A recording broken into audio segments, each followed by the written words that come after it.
Right, today in class we did a sheet. We kind of talked about it together. We worked in groups for a little bit, so I'm just going to give you a quick rundown because I forgot to film when we were taking class. So what we did to begin with is we just read over this. This is understanding ions and isotopes.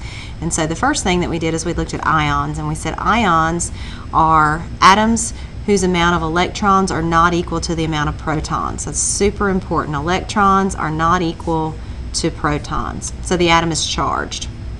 So whenever we have this, we have a charged atom. A charged atom is known as an ion. So to determine the charge of an atom, you must add the protons with their positive charges to the electrons with their negative charges. So remember, electrons are negative and protons are positive. Okay, so this is an example what we did first. So oxygen will, with 12 electrons, will have a -4 charge because oxygen has 8 protons and 12 electrons. Now, the reason we know it has 8 protons, because that seems to have come out of nowhere.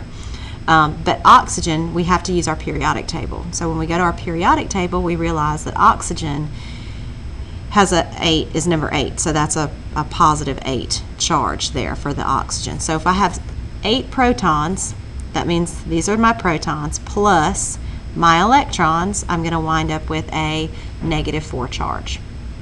So I'm going to do the same thing with aluminum. And with aluminum, if I go to the periodic table, aluminum is number 13. So I have a positive 13 charge. Then I'm given the information that I have a -11 charge because I have 11 electrons. So this positive 13 plus -11 is going to give me a positive 2. So you're going to go through and you're going to do all of these. I'm going to post at the end of this a picture with the answers. So take your time, go through this, pause the video, and then come back and I'll start you on this one. And then I'll put the answers right up at the end. All right, on this one, the next one, after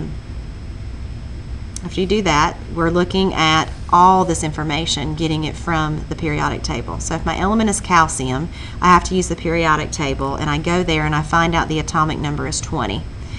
And I also find out the atomic mass is 40 when I round it. We're just going to use average atomic masses. The ionization charge is the charge, and it's given to me. My number of protons, remember, is going to be the same thing as my atomic number. So atomic number and protons are the same. So 20 and 20. Okay, and remember my protons have positive charges. Okay? Now my neutrons, I have to subtract. I have to say my mass minus my protons. So if I have 40 as my mass and 20 as my protons, 40 minus 20 is equal to 20. That's how I get that.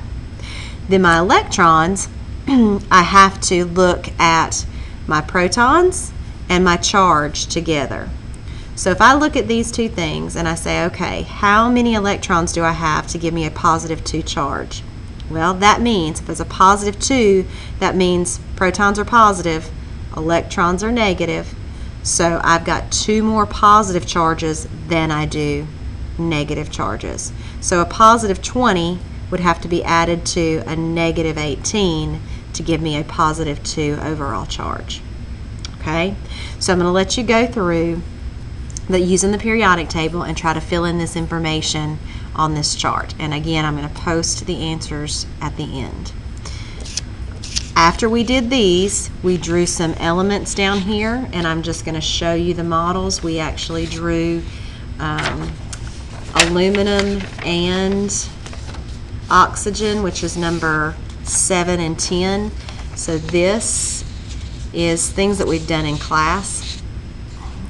This, we'll put this, there we go. So these are showing how I want you to draw your models when you're showing them for me in class. It's kind of like a Bohr model, except we're putting the protons and neutrons in the center here. So For number 7, for aluminum, you'll find out you have 13 protons and 14 neutrons. All you have to do is put it like that. Then remember, you have 2 electrons on the first shell. The second shell can only hold 8. The third shell can hold up to 18, but in this case, we only needed 6.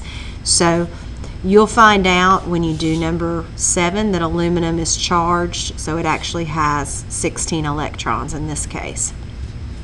These aren't necessarily real, it's just practice to draw and to find the information. All right, for number 10, same thing, it's oxygen, 8 protons, 8 neutrons, and then in this case, for this oxygen, it is an ion, and it's going to have 10 electrons. So 2 on the first shell, 2, 4, 6, 8 on the second shell. So 2 plus 8 gives you your 10 electrons. All right, flip over to the back. And on the back, we talk about isotopes. Now remember, ions are changes to electrons, isotopes are changes to neutrons. So isotopes are 2 or more forms of the same element whose atoms have equal protons but different number of neutrons. So different neutrons. Isotopes are named for the element and for its atomic mass from the total particles within the nucleus. So here's an example. We have nitrogen 14 and nitrogen 15. Nitrogen 14 has 7 protons. Nitrogen 15 also has 7 protons, because let's go back to our definition up here. They have equal protons. So nitrogen 14 and nitrogen 15 both have 7 protons. Okay? If I were to change the number of protons, I no longer would have nitrogen. If this were an 8, I would have oxygen 14, or I would actually have oxygen 15. But if my neutrons stayed the same. But this would not be nitrogen any longer if the protons change, because the protons are the identifying factor of an element. Protons are the identifying factor of an element. So in this case, this is my mass, so that means protons and neutrons added together. So 7 plus 7 gives me my 14. The 14 is the atomic mass and comes from the protons and neutrons added together. Nitrogen 15 has 7 protons, we pointed that out. In this case, it has 8 neutrons, so there's something that's changing between the two. This has 8 neutrons. The 15 is the atomic mass and comes from the protons and neutrons added together. Same thing there. So nitrogen 15, 15 is its mass, protons and neutrons added together. So nitrogen 14 and nitrogen 15 are isotopes of the element nitrogen. Now let's look at this one. We'll do the first 3 or so together, and then you can do the rest on your own, and I will post the answers. So for the first one, copper 67, remember this number is a given, it's a mass. So I can go ahead and say my mass is 67. My protons, I have to go to the periodic table. When I go to the periodic table, I find copper is Cu, and I will find that that is number 29, so I have 29 protons.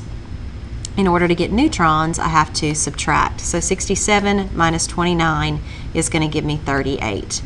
So your neutrons, remember, is your mass minus your protons, our little symbol for protons. So let's look at 10, 122.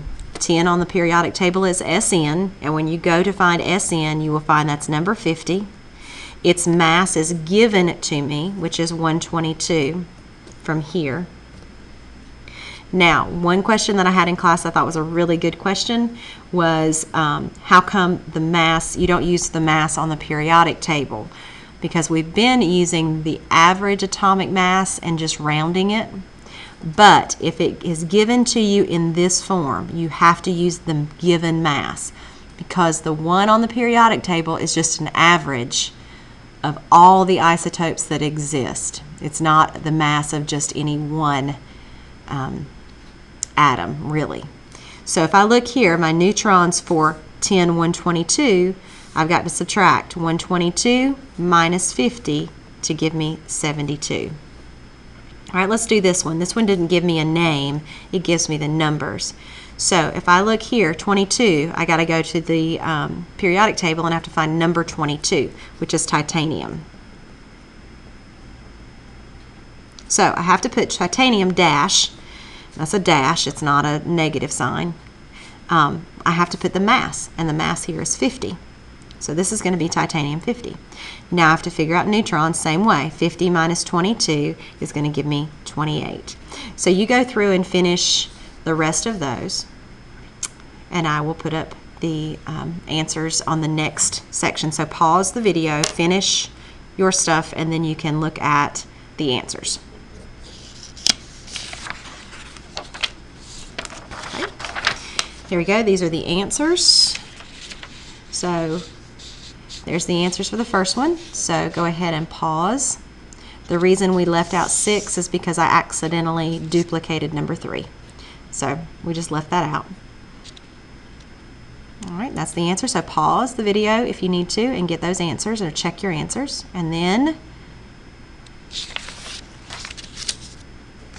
there are the answers for the back. If you have questions, come see me. We did follow this up with this sheet here. It's 9 questions.